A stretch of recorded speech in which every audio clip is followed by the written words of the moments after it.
Hello and welcome back to Angel Wars Lore. I'm your host for this video, Reverend Jake Zabel, and today we're going to be doing our very first analysis video, our kind of first actual video discussing the lore of Angel Wars, which is going to be a character analysis of the first character we get introduced to, which is Eli. Well, I mean, kind of the first character we get introduced to is kind of Kira, and she's the one who's using the binoculars to actually spy, but it's really Eli that we first get to see as a character and learn a bit about before we learn more about Kira. So the first two characters we do get introduced to in the show are Eli and Kira, the little Anawim, the angels in training. And we're going to start with this video, Eli, and then we're going to do Kira in our next video. So, to start off with, who is Eli? Well, Eli is one of the main two characters of the show. Particularly in the first episode, the show revolves around him and his partner, Kira. Observe and evaluate. Whatever happened to bringing a little fire and brimstone to the bad guys? In the second episode, we really don't spend too much time with Eli and Kira. There. That's the demon we encountered on our mission. That will be all. They really make a bit more of a comeback in episode 3. I'm sick of being on the sidelines. I'm going to earn my wings. But when we get to the Messengers DVD, the show really revolves mostly around Eli and Kira and the adventures they get up to. That poor girl. I wish we could help. Help what? Pick up garbage? We'd be much more useful somewhere else. Anywhere else. Eli, stop complaining. You're the one who got us grounded. So they are basically the main characters of the show. And so Eli is an Anowim. There are 1,000 other Anowim that would give anything to be on this ship. Just because you've gotten this far, don't think you can't be returned to Kingdom. So what is an Anowim? Well, as we're going to discuss in our future video when we actually look at Anawim in more depth, Anawim is kind of Angel Wars' answer to Star Wars Padawan. It's the angel in training. And Eli and Kira are the two Anawim who serve on Michael's ship. And yes, Michael, the Archangel Michael. And for those who are not familiar with Angel Wars, if you're watching this channel, I'd hope to be a little bit familiar with the show. But for those who aren't familiar with the show and are using this channel as to get a bit of introduction to the show, the Angel Wars universe is kind of like a kind of cross between Tron and Star Wars. There's angels fighting demons, but they're using things like futuristic weapons and they're flying around in spaceships and stuff like that. And so it's kind of heavily Star Wars inspired. And the two main angels in training, or Anawim, are Eli and Kira. Now, Eli is a power class angel. Now, this is never specified in the show proper. The classification of a power comes from the DVD extras, the bios and character information, plus the character information that used to be on the old Angel Wars website, where all the guardian angels are referred to as power class angels.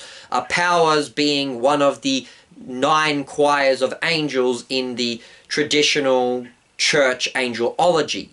And so Eli is a power class, but that's his class of angel. His job is a guardian, and this is something that is specified in the show. Not only are they part of the Guardian Force, but particularly in the final episode, Return to Sender, when Eli meets up with the messenger angels, he makes the point that he's not a messenger, he's a guardian. Come on, how am I gonna get past those things without the Maker's 2 most promising guardians? He doesn't say he's a power angel, he says he's a guardian angel. So his class is power, but his job or career is guardian. And his ranking is, as we specified, Anawim. He's not a fully fledged, graduated, appointed guardian. He's a guardian in training, or an Anawim guardian. Are you in charge? He wishes. Eli's just an Anowim. Now, to look at Eli's character though, he is depicted as rather reckless and overzealous. Eli has no restraint. he isn't really suited for the kind of guardian career. He doesn't want to be looking after humans. He wants to be more of, like, just a combat angel. Whatever happened to bringing a little fire and brimstone to the bad guys? And you see this throughout the show. He gets bored looking after the little girl they're meant to be watching. When he's in the training program, he's less worried about actually guarding the human from temptation, and he's more worried about fighting demons. Maybe we should hang back and observe. Eli? Wait! Eli is also very impatient and covetous. He wants to get his wings now. Wings? Shh. It's kind of a secret, Kira. Eli, wings aren't something you can ask for. They're something you earn. I know, Kira, but I just want to take them out for a test flight. Now, this is something that is specified in the show, that only fully appointed, fully trained angels get to have their wings. Anawim, or the angels in training, they have to use like these little hoverboards called wing boards to move around. They only get their wings when they graduate. However, in the Messengers episode, Be Careful What You Wish For, the whole episode basically revolves around Eli getting this pair of imitation wings from a demon that slowly corrupts him. Michael, has there ever been a way for an angel to get wings other than earning them? No, not real angel wings.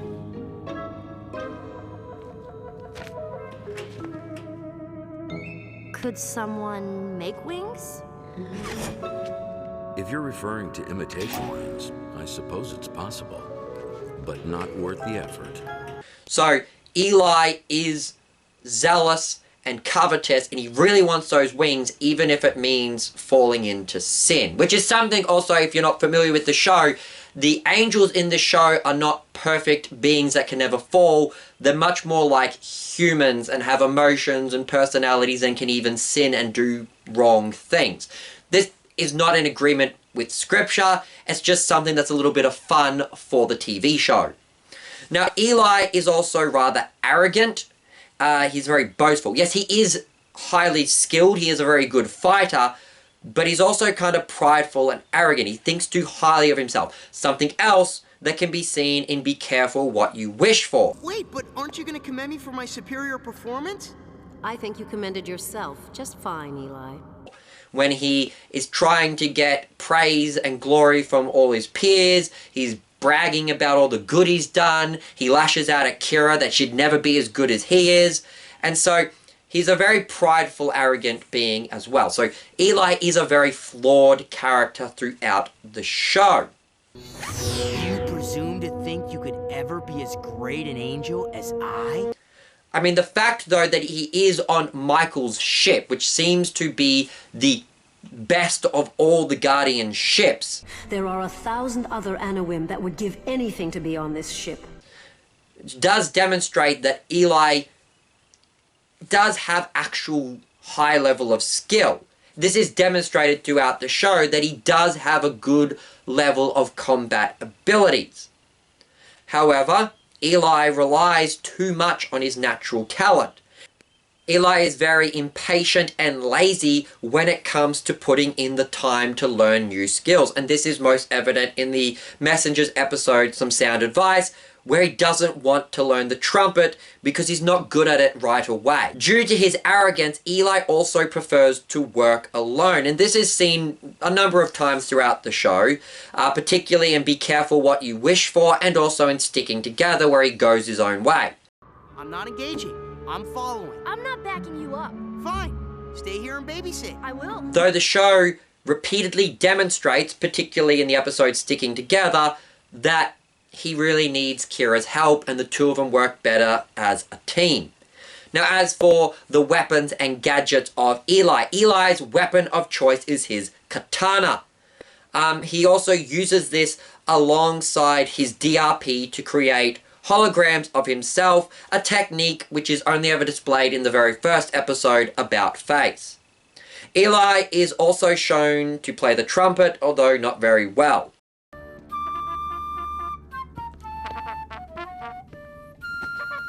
Nice work, Paladin.